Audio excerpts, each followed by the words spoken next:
खासदार क्रीड़ा उत्सव की धूम चल रही है। शहर में शुक्रवार को ईश्वर देशमुख शारीरिक शिक्षण महाविद्यालय ग्राउंड में क्रीड़ा महोत्सव का रंगारंग शुभारंभ हुआ। ऑरेंज कुर्ता और सफेद धोती में मुन्ना भाई ने अपने दमदार अंदाज से कैसे हो मामू से संबोधित कर नागपुर वासियों का दिल जीत लिया। बॉलीवुड अभिनेता संजय दत्त की एक छवि को देखने के लिए हर कोई आतुर था। दूसरी तरफ सुखविंदर सिंह ने छैया छैया गाने से दर्शकों में जोश भर दिया। देखिए रिपोर्ट। प्राप्त जानकारी के अनुसार शुक्रवार की शाम नागपुर वासियों के लिए खास शाम बनी, क्योंकि शुभारंभ हुआ खासदार क्रीड़ा खेल महोत्सव का। आयोजन में केंद्रीय मंत्री नितिन गडकरी, आयोजन समिति के अध्यक्ष चंद्रशेखर बावनकुले, सांसद कृपाल तुमाने, पूर्व सांसद दत्ता मेघे, विजय दर्डा समेत अनेक गणमान्य नागरिक उपस्थित थे। केंद्रीय मंत्री नितिन गडकरी ने महोत्सव को संबोधित करते हुए कहा कि कोरोना के कारण पिछले 2 वर्ष बहुत ही कठिन थे। लोगों ने अपनों को खोया है। बीमारी से बचने के लिए नियमों का भी कड़ाई से पालन करना अनिवार्य है। आप लोगों ने संजू देखी है, तो संजू में से 2-3 चीज आप लोग ध्यान में रखना, बाकी का सब डिलीट कर देना और कभी करना मत हो। खाली माँ बाप की इज्जत और बड़ों की इज्जत करना सीखना। और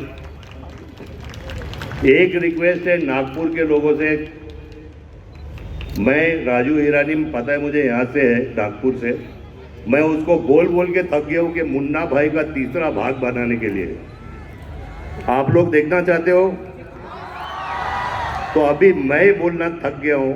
अभी आप लोग उसको प्लीज उसको लेटर, ईमेल सब भेज के बोलो कि अभी मुन्ना भाई 3 बनाने के लिए, ठीक है। मैं फिर नितिन जी का बहुत बहुत शुक्रिया अदा करना चाहता हूं कि सर ने मेरे को आज यहाँ याद किया, मेरे को यहाँ बुलाया। और एक बार फिर कहना चाहता हूं कि सर बोलेंगे यहाँ खड़े रहे, जान दे, वो भी देने को मैं तैयार हूँ, क्योंकि ऐसा नेता मैंने अपने पिताजी में देखा और फिर अभी इनमें देख रहा हूँ, जो सिर्फ देश के बारे में सोचते हैं, तरक्की के बारे में सोचते हैं और लोगों के बारे में सोचते हैं।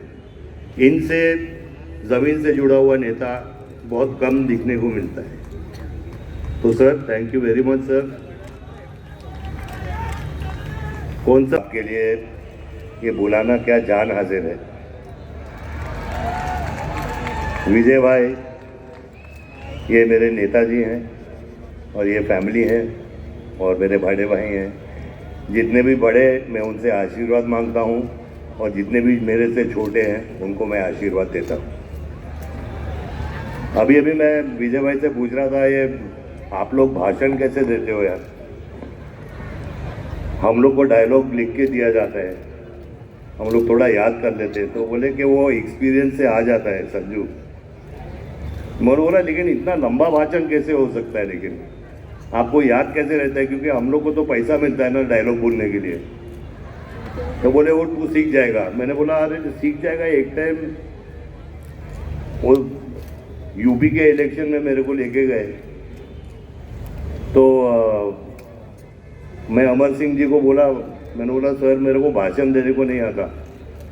तो बोले तू घबरा मत, पहले बोलना कि तेरे पिताजी पार्टीशन के बाद लखनऊ आए थे, इसलिए तेरे को लखनऊ से बहुत प्यार है। दूसरी बात कि तू गांधी जी में बहुत मानता है और वो गांधी जी के 3 बंदर तू याद रख, जो कभी देख बुरा नहीं देख, सुन बुरा नहीं सुन और बोल नहीं बुरा। और तीसरी बात एक शेर बोल देना, जो आप शेर बोल रहे थे कि मुखालफत से मेरी तबीयत उभरती है, दुश्मनों का मैं एहतराम करता। तो मैं पूरी रात नहीं सोया, मैं ये लिख के मैं पढ़ा, रटा एकदम। अगले दिन मंच पे गया तो वो जो कैंडिडेट है उसने मेरा पहला बोल दिया कि संजय दत्त के पिताजी पहले लखनऊ आए थे। तो मेरे पास 2 चीज़ रह गए थे।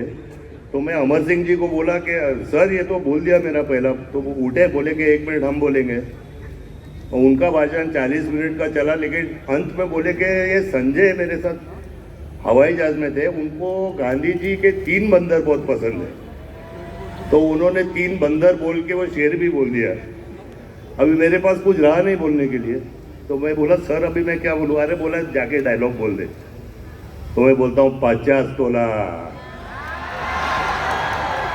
वो मुन्ना भाई में याद है कि वो सिक्योरिटी वाला आता है, एक झापड़ मारता है, तो सर्किट उठता, बोलते सर्किट, तेरे को मालूम है ना गांधी जी ने क्या बोला इसको मारने दे रहे, और दूसरा गाल आगे करता है, वो सिक्योरिटी वापस मारता है, वो मारता है तो देता है मुन्ना उसको एक धाड़ करके, वो गिर जाता है। तो सर्किट बोलता है अपना भाई ये क्या, बोला दूसरे के बाद क्या करने का है, बापू ने नहीं बोला क्या, है कि नहीं। तो ठीक है भैया, नमस्कार, जय महाराष्ट्र, जय हिंद। की ओर से, नागपुर की जनता की ओर से उनको बहुत बहुत धन्यवाद देता हूँ, उनका अभिनंदन करता हूँ। और आप नागपुर की जनता को भी, आप सबको मैं हाथ जोड़कर अभिवादन करता हूँ कि आपने इतना अच्छा रिस्पांस दिया कि इस बार डिजिटल प्रवेशिका हमने शुरू की, हमको अब क्लोज करना पड़ा क्योंकि अब लोगों को हम दे नहीं सकते हैं। और आज पूरा ये जगह पैक हुई है, आप बड़ी संख्या में यहाँ उपस्थित रहे। एक प्रकार से आपका ये सांस्कृतिक महोत्सव पर जो प्रेम है, इसके लिए मैं नागपुर की जनता को भी बहुत बहुत धन्यवाद देता हूँ। और हमारा हर साल ये प्रयास रहा कि नागपुर के कलाकारों को भी इसमें प्रोत्साहन मिलना चाहिए। पिछले बार आपको याद होगा कि हमारे 1000 कलाकार, जहाँ उन्होंने संगीत के इसमें एक अच्छा प्रदर्शन सामूहिक रूप से, विदर्भ के कलाकार यहाँ आए थे और उन्हें सामूहिक रूप से प्रदर्शन किया था। इस बार के भी कार्यक्रम में हमने राष्ट्रीय कलाकार, अंतर्राष्ट्रीय कलाकार और नागपुर के और विदर्भ के कलाकारों को भी बुलाया। हमारा यह प्रयास था कि सांस्कृतिक महोत्सव नागपुर के भी कोने कोने में, वो पिछले 2 साल पहले हमने ये प्रयास किया था कि वहाँ भी 3-3 कार्यक्रम किए थे, पर इस बार कोविड के कारण हम नहीं कर पाए। गोपाल तुमाने जी मुझे कह रहे थे कि नागपुर ग्रामीण में तालुका प्लेस पर भी कार्यक्रम होने चाहिए।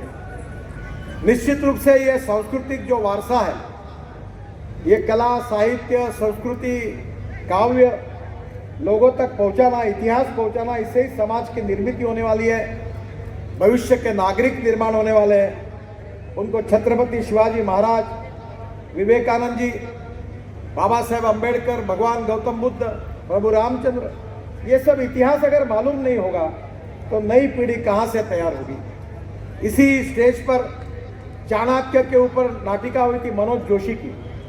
आज भी वो याद हो रही आती है कि राजनीति में कैसा काम करना चाहिए, मूल्याधिष्ठित जीवन कैसा होना चाहिए, उसके विचार चाणक्य जी के उस नाटिका के द्वारा सब जनता के पास पहुँचे थे। मुझे बहुत खुशी है कि ये कार्यक्रम लोगों को संस्कारित करने वाला है और मनोरंजन के साथ लोगों का प्रबोधन करने वाला है, और इसलिए ये साहित्य, संस्कृति और कला का यज्ञ है। और इस यज्ञ में आप सब लोगों की इस साहित्य, कला और संस्कृति को जो समर्थन है, एक प्रकार से एक छोटी सी आहुति है, और इसी आहुति से, इसी यज्ञ से जो संस्कार होगा वो हम सबको तो नई प्रेरणा देगा ही,